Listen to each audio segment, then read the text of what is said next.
ഭയത്തിൻ്റെയൊക്കെ മേഖലകൾ ചിലപ്പോൾ അമ്മയുടെ ഉദരത്തിലായിരിക്കുന്ന സമയത്ത്, കുഞ്ഞിനെ വഹിക്കുന്ന സമയത്തൊക്കെ അവിടെ മുതൽ തിന്മയ്ക്ക് അറ്റാക്ക് ചെയ്യാൻ പറ്റും. അതുകൊണ്ട് നമ്മൾ ഇപ്പോഴും പറയാറുണ്ട്, ഗർഭിണികളായിരിക്കുമ്പോൾ എപ്പോഴും ശ്രദ്ധിക്കണം, ദൈവീകമല്ലാത്ത ഒരു കാര്യങ്ങളിലേക്കും നിങ്ങളെ തന്നെ വിട്ടുകൊടുക്കാൻ അനുവദിക്കരുത്. ആ സമയത്ത് കൂടുതൽ സമയം ബൈബിൾ വായിക്കാൻ പറ്റുമെങ്കിൽ വായിക്കുക, വചനം കേൾക്കാൻ പറ്റുമെങ്കിൽ കേൾക്കുക. നിങ്ങളുടെ മനസ്സിലേക്ക് അകാരണമായ ഭയം, ടെൻഷൻ, ഇപ്പോൾ വീട്ടിലെ ചിലപ്പോൾ സിറ്റുവേഷനൊക്കെ വിപരീതമാകാം. ചിലപ്പോൾ ഭർത്താവ് ചിലപ്പോൾ സ്നേഹിക്കാതിരിക്കാം.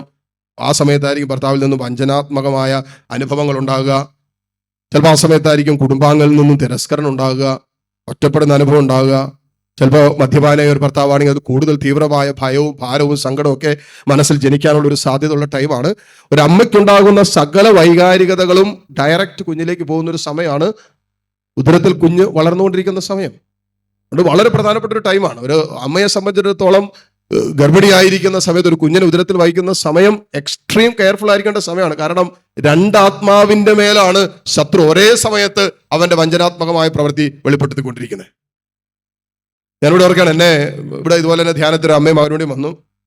അവൻ 27 വയസ്സ് പ്രായമായി. 27 വയസ്സ് പ്രായം. നല്ല ശരീരവും ആരോഗ്യമൊക്കെ, നല്ല തണ്ടും തടിയൊക്കെ ഉണ്ട്, നല്ല വെൽ ബിൽറ്റ് ആണ് അവൾ.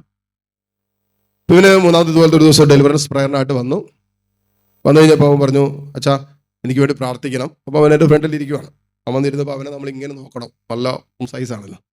അവനൊരെണ്ണം തന്നു കഴിഞ്ഞാൽ ആ കാര്യത്തിൽ തീരുമാനം. ഞാൻ ഇച്ചിരി കൂടി അങ്ങോട്ട് പുറകോട്ട് ഇറങ്ങിയിരുന്നു. ഇവൻ എങ്ങനെയാണ് നമുക്കറിയില്ലല്ലോ. അപ്പോൾ ഞാൻ ചേട്ടാ നിനക്ക് എന്തിനു വേണ്ടിയാണ് പ്രാർത്ഥിക്കേണ്ടത്? പെട്ടെന്ന് അപ്പം ഒന്നും സമയമില്ല. അപ്പം നീ പെട്ടെന്ന് പറയാം എന്തിനു വേണ്ടി പ്രാർത്ഥിക്കേണ്ട, ആ വിഷയത്തിൽ ഞാനൊരു ഡെലിവറൻസ് തരാം, കൗൺസിലിംഗ് കഴിഞ്ഞാലേ. എന്നുവെച്ചാൽ ഒറ്റ കാര്യത്തിന് വേണ്ടി പ്രാർത്ഥിച്ചാൽ മതി. എനിക്ക് വല്ലാത്ത പേടിയാണ്, വല്ലാത്ത ഭയമാണെന്ന് പറഞ്ഞു. അവന് ഭയമാണെന്ന് പറഞ്ഞപ്പോൾ നമുക്ക് ധൈര്യമായി. അവൻ നമ്മുടെ മുമ്പിലിരിക്കുന്ന ഇത്രയും വലിയവൻ, അവന് പേടിയാണ്. പിന്നെ നമുക്ക് പേടിയില്ലാത്തതുകൊണ്ട് നമുക്ക് പിന്നെ പ്രശ്നമില്ല. അപ്പോഴേക്കും ഞാൻ ചോദിച്ചു, എന്നാ പ്രശ്നം? എനിക്ക് ഇത്രയും 27 വയസ്സായി, എനിക്ക് കഴിഞ്ഞ നാളുകളിലൊക്കെ ഇൻ്റർവ്യൂ, എവിടെയെങ്കിലും ഒരു ഇൻ്റർവ്യൂവിന് പോകാതെ വെച്ചാൽ ഒരു ജോലി കിട്ടുമല്ലോ. എനിക്ക് ഇൻ്റർവ്യൂവിന് പോയാൽ എനിക്ക് അവരെ ഫേസ് ചെയ്യാൻ പറ്റിയാലും വല്ലാത്ത പേടിയാണ്. അവരുടെ മുഖത്തേക്ക് നോക്കിയാൽ, അവരെൻ്റെ മുഖത്തേക്ക് നോക്കിയാൽ എൻ്റെ കണ്ണിലേക്ക് അങ്ങോട്ട് ഇരുട്ട് കയറും. പിന്നെ കൈ കാല് എല്ലായിടവും പറയ്ക്കും. പിന്നെ ടെൻഷൻ, ഒന്നും പറയാൻ പറ്റില്ല, വാക്കുകൾ സ്റ്റക്കായിപ്പോകും. അപ്പോൾ അവർ പല ഇൻ്റർവ്യൂവിനും അവർ സഹായിക്കുകയൊക്കെ ചെയ്തിട്ടുണ്ട്. എന്തേലും പറയാൻ പറ്റട്ടെ. അവസാനം അവർക്ക് ടെൻഷനായി, ഇൻ്റർവ്യൂ നടത്തുന്നവർക്ക് ടെൻഷനായി. ഇവൻ്റെ ടെൻഷൻ കണ്ടിട്ട് വെള്ളം വല്ലതും വേണോ, കുഴപ്പമൊന്നും ഇല്ലല്ലോ അല്ലേ. അവനൊന്നും കംപ്ലീറ്റ് ചെയ്യാൻ പറ്റുന്നില്ല, ഈ ഭയം കാരണം. 27 വയസ്സ് പ്രായവൻ, അവന് ഇതുവരെ ജോലിയില്ലാത്തതിന് കാരണം അവന് ഒരു ഇൻ്റർവ്യൂ പാസ്സാകാൻ പറ്റുന്നില്ല, ഈ ഭയം കിടക്കുക. അങ്ങനെ ഞാൻ അവൻ ആ വിഷയവുമായി ബന്ധപ്പെട്ട് സംസാരിച്ചു കൊണ്ടിരുന്ന സമയത്ത് അവൻ പറഞ്ഞു, ഇങ്ങനെ കൗൺസിലിങ്ങിന് പോയ സമയത്ത് കൗൺസിലർ പറഞ്ഞായിരുന്നു, ഇങ്ങനെ എന്നെ ഉദരത്തിൽ വഹിച്ച സമയത്ത് അമ്മയ്ക്ക് എന്തോ ഒരു വിഷയം ഉണ്ടായിട്ടുണ്ട്, അപ്പം അതിലൂടെ വന്ന ഫിയറാണ് എന്നാണ് എൻ്റെ അടുത്ത് പറഞ്ഞത്. അപ്പോൾ ഞാൻ ചോദിച്ചു, അമ്മയുണ്ടോ എന്ന് ചോദിച്ചു. അമ്മയുണ്ട്. എന്നാൽ പിന്നെ നീ അമ്മേനെ വിളിച്ചുകൊണ്ടിരാൻ പറഞ്ഞു. ഒരു ഹീലിംഗ് നടക്കാൻ എളുപ്പമാണ്, കാരണം അമ്മയും കൂടി ഉണ്ടെങ്കിൽ കാര്യത്തിൽ എളുപ്പമാണ്. അമ്മയിലൂടെ വന്നതാണെങ്കിൽ അമ്മയ്ക്ക് ഒരു ഹീലിംഗ് കൊടുത്ത് അമ്മ ഇവന് വേണ്ടി പ്രാർത്ഥിച്ചാൽ ആ സെക്കൻഡിൽ ആ വിഷയത്തിൽ ഡെലിവറൻസ് കിട്ടും, പിന്നെ അവനത് അഫക്റ്റ് ചെയ്യില്ല. അപ്പോൾ ഞാനും പറഞ്ഞു, നീ അമ്മയുണ്ടെങ്കിൽ, അമ്മ ധ്യാനത്തിലുണ്ടെങ്കിൽ നീ വിളിച്ചുകൊണ്ടിരാൻ പറഞ്ഞു. അമ്മേൻ്റെ അടുത്ത് ഞാൻ ചോദിച്ചു, ഇവൻ്റെ അവസ്ഥ അറിയാമെന്ന് വെച്ചാൽ അറിയാമല്ലാതെ. അപ്പോൾ അമ്മയ്ക്ക് അറിയാം. ഞാൻ ചോദിച്ചു, ഇവനെ ഉദരത്തിൽ വഹിക്കുന്ന സമയത്ത് അങ്ങനെ എന്തെങ്കിലും ഒരു ഭയപ്പെടുന്ന സാഹചര്യം ഉണ്ടായിട്ടുണ്ടോ?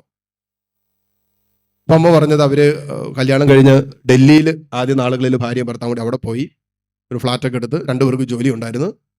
ഇപ്പം കൊച്ച് ക്യാരിങ് ആയപ്പോൾ പിന്നെ ജോലിക്ക് പോകാതെയായി. അപ്പോൾ 7 മാസം കഴിഞ്ഞ് 8ാമത്തെ മാസമൊക്കെ ആകുമ്പോൾ നാട്ടിലേക്ക് പോരാം, അതുവരെ ഭർത്താവിന് ജോലി, അപ്പോൾ കുറച്ച് ലീവ് എടുത്താൽ മതിയല്ലോ എന്നൊക്കെ പറഞ്ഞ് അങ്ങനെ പുള്ളി ജോലിക്ക് പോകും, വൈകിട്ട് വരും. അതുവരെ പുള്ളിക്കാരത്തി വീട്ടിൽ തന്നെ ഇരിക്കും, അത്യാവശ്യം കാര്യങ്ങളൊക്കെ ചെയ്തോ ഫ്രീ ആയിട്ട് കാര്യത്തിരിക്കും. ഭർത്താവ് വന്നു കഴിയുമ്പോൾ വാതിൽ തുറന്നു കൊടുക്കും. അങ്ങനെ ആയിരുന്നു പൊയ്ക്കൊണ്ടിരുന്നത്.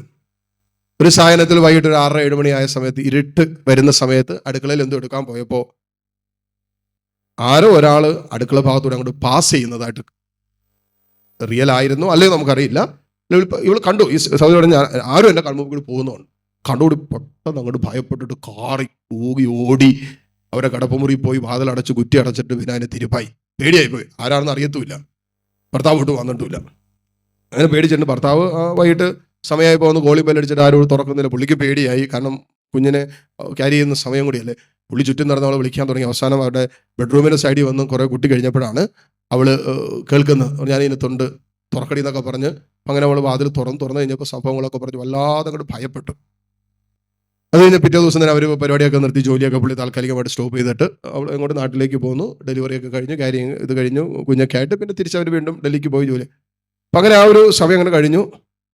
ആ കുഞ്ഞുണ്ടായി വളർന്ന് അവന്റെ വളർച്ചയുടെ കാലഘട്ടങ്ങളിലൊക്കെ അവൻ ഈ ഫിയർ അനുഭവിക്കുന്നുണ്ട്. അവന് 3 പേരുടെ മുമ്പിൽ നിൽക്കാൻ പറ്റില്ല, ആരെ ഫേസ് ചെയ്യാൻ പറ്റില്ല, ഒരു പബ്ലിക് ഫംഗ്ഷനിൽ നിൽക്കാൻ പറ്റില്ല. അത് അവൻ വളരുന്നതിനനുസരിച്ചും അവന്റെ ഉള്ളിൽ നിക്ഷേപിക്കപ്പെട്ട ഫിയറും വളർന്നുകൊണ്ടിരിക്കുക. 27 വയസ്സ് പ്രായത്തിൽ അവന്റെ ലൈഫിൽ എങ്ങും എത്താൻ പറ്റാത്ത രീതിയിൽ ഈ ഭയം അവനെ വേട്ടയാടിക്കൊണ്ടിരിക്കുക.